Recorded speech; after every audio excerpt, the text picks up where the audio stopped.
رحمتوں میں تھا، اس جیسا سکون جو پہلے حاصل نہ ہوا تھا۔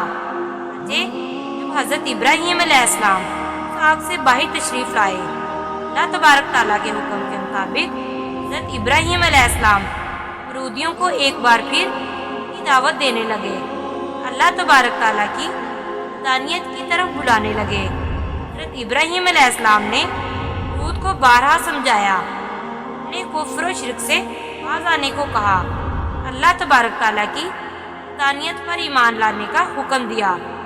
نمرود نے اللہ تبارک تعالیٰ کی وحدانیت سے انکار کر دیا، حضرت ابراہیم علیہ السلام سے مناظرہ کرنے لگا۔ حضرت ابراہیم علیہ السلام کے سامنے خدائی کا دعویٰ کر دیا۔ نمرود نے حضرت ابراہیم علیہ السلام سے سوال کیا، تیرا رب کون ہے؟ حضرت ابراہیم علیہ السلام نے ارشاد فرمایا، میرا رب وہ ہے زندگی اور موت دیتا ہے۔ نمرود تکبر سے مسکرایا، کہنے لگا، میں بھی کر سکتا ہوں۔ چنانچہ نمرود نے 2 قیدیوں کو بلوایا، ان کو سزائے موت ہو چکی تھی۔ ان میں سے ایک قیدی کو نمرود نے آزاد کر دیا، ایک کو پھانسی لگا دیا۔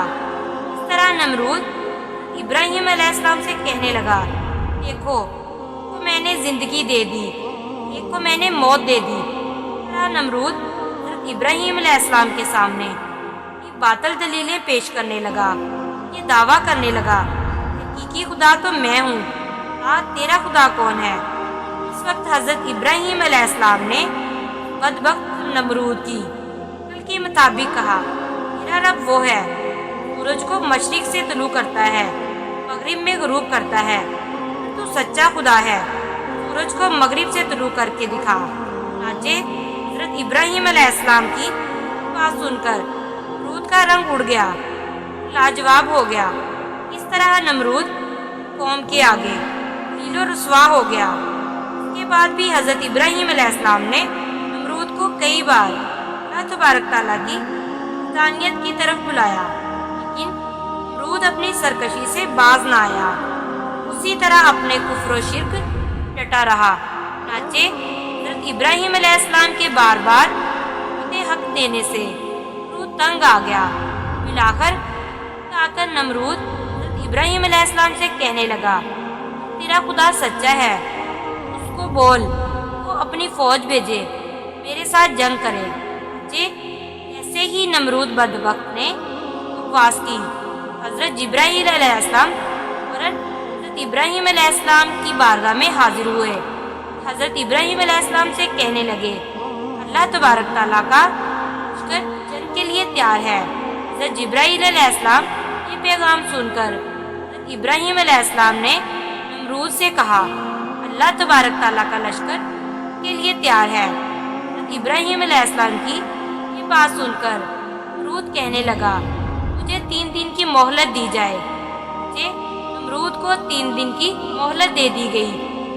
نمرود نے تمام مشرق و مغرب کے بڑے بڑے جنگجوؤں کو اکٹھا کیا، بہت سارے ہتھیاروں کو جنگ کے لیے تیار کیا۔ اس طرح نمرود نے جنگ کی مکمل تیاری کر لی اور وہ اپنی تمام فوج کو اکٹھا کر لیا، تو نمرود نے حضرت ابراہیم علیہ السلام کو للکار کر کہا، ہماری فوج جنگ کے لیے تیار ہے، اپنے رب کی فوج کو بلاؤ۔ اس وقت حضرت ابراہیم علیہ السلام نے اللہ تبارک تعالیٰ سے دعا کی۔ اس وقت اللہ تبارک تعالیٰ نے ان کی ایک فوج کو بھیجا۔ مچھروں کی تعداد اتنی زیادہ تھی، ان مچھروں کے اندر سورج بھی نظر نہ آتا تھا۔ اللہ تبارک تعالیٰ نے مچھروں کی فوج کو نمرودی فوج پر مسلط کر دیا۔ یہ مچھر دیکھتے ہی دیکھتے نمرودی فوج کا گوشت کھا گئے، ان کا خون پی گئے۔ نمرودی فوج کی ہی ہڈیاں باقی رہ گئی۔ دردناک منظر کو دیکھ کر نمرود اپنے محل کی طرف دوڑا، اپنی بیوی کے کمرے میں چھپ گیا۔ اس دوران ایک لنگڑا نمرود کے محل میں داخل ہوا۔ نمرود نے اپنی بیوی سے کہا، اس مخلوق نے تمام فوج کو ہلاک کر دیا ہے۔ اسی گفتگو کے دوران لنگڑا مچھر اللہ تبارک تعالیٰ کے سے نمرود کی ناک میں داخل ہو گیا، نمرود کے دماغ کو چاٹنے لگا۔ وہ مچھر نمرود کے دماغ کو چاٹتا، اس سے نمرود کو اتنی تکلیف ہوتی نمرود اپنے سر کو دیواروں کے ساتھ مارتا۔ اس طرح اللہ تبارک تعالیٰ کے حکم سے لنگڑا مچھر نمرود کے دماغ میں دنوں تک رہا۔ نمرود نے اپنے محل میں یہ حکم جاری کر دیا، جو بھی محل میں داخل ہو نمرود کے سر پر جوتے مارے۔ جوتے مارنے کے بعد نمرود کو تھوڑی دیر آرام محسوس ہوتا، لیکن دیر کے بعد ویسی ہی تکلیف محسوس ہونا شروع ہو جاتی۔ اس طرح اللہ تبارک تعالیٰ نے ایک حقیر اور لنگڑے مچھر سے نمرود کو سزا دی۔ یہ تکلیف کی وجہ سے اپنے سر کو سلاخوں کے ساتھ پیٹتا رہتا، یہاں تک کہ اللہ تبارک تعالیٰ نے نمرود کو عبرتناک موت دی۔ وہ نمرود جو خدائی کا دعوے دار تھا، وہ نمرود اپنے سر کو دیواروں کے ساتھ مارتے مارتے ہلاک ہو گیا۔